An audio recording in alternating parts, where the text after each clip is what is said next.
I'm going to share with you a pocket fold card with a modified opening. So what I've got here to start with is a 2-inch circle, and then I've stamped and colored in my greeting already, and it's from the new stamp set Twick or Tweet, which is so cute, out of the Holiday Mini. Now you'll notice my circle has a straight edge here, and that was intentional so I could get it flush against my card. You'll see what I mean in a second.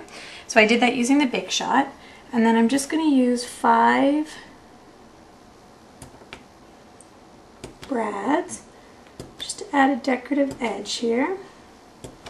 So I'm just going to use my paper piercer, and you'll see that I just eyeballed it. I'll just put the brads in here, and so I'm using the vintage brads from Stampin' Up, which come with black in it.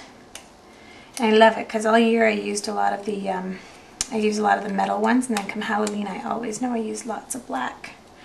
So I'll stick those in. So these are just for a visual.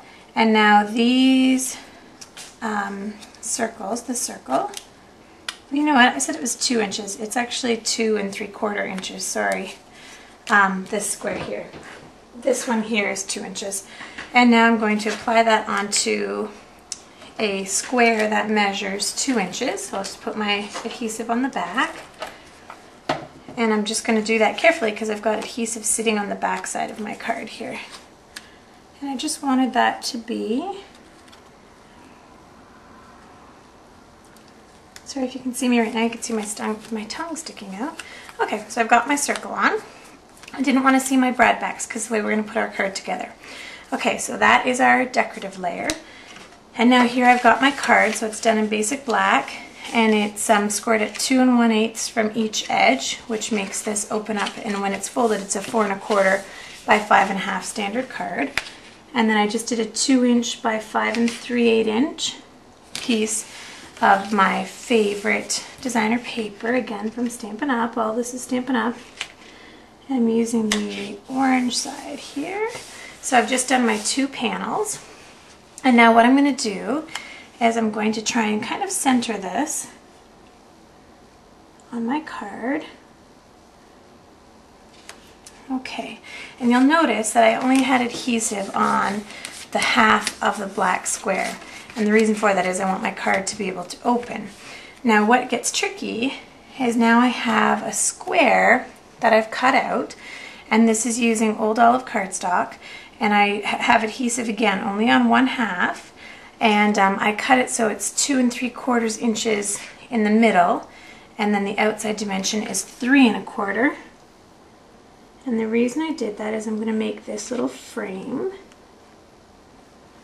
You'll see why in just a minute. There we go. Okay, and again it only gets stuck down on that half. So you can see that as I start to open, those frames are interlocking. And then I did it one more time using a basic black. So this time it's 3 1/4 cut out on the inside in both directions, and it's 3 3/4 on the outside dimensions.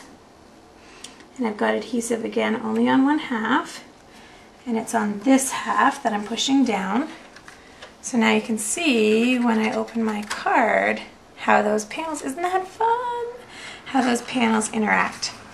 So I have my mom to thank for this one. She made me a really cool card, and I had to, with circles, so I cased it using the squares. And now I'm just going to apply some rub-ons here on the bottom. And they're also Stampin' Up. And it's just the treats, treats, treats. So when you do rub-ons, what you do is you cut out the piece that you want to use. So, I mean, I could have just used one greeting here, but I wanted to use all 3. And I'm just going to make this border go all the way across.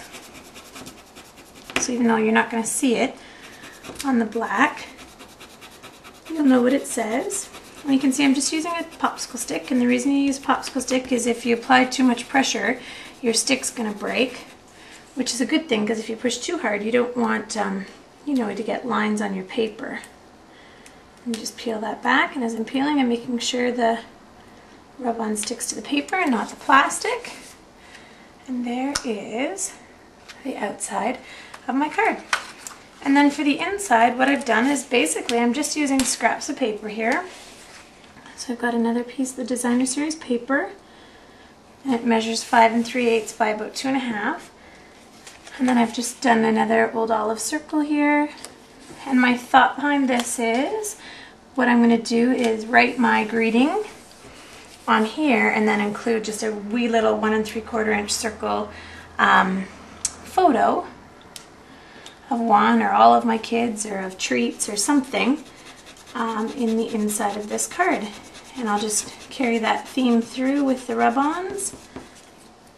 And I've got myself a fairly quick but super fun layout of a card. So I hope you like it, and I will be back with more videos soon. Thanks so much.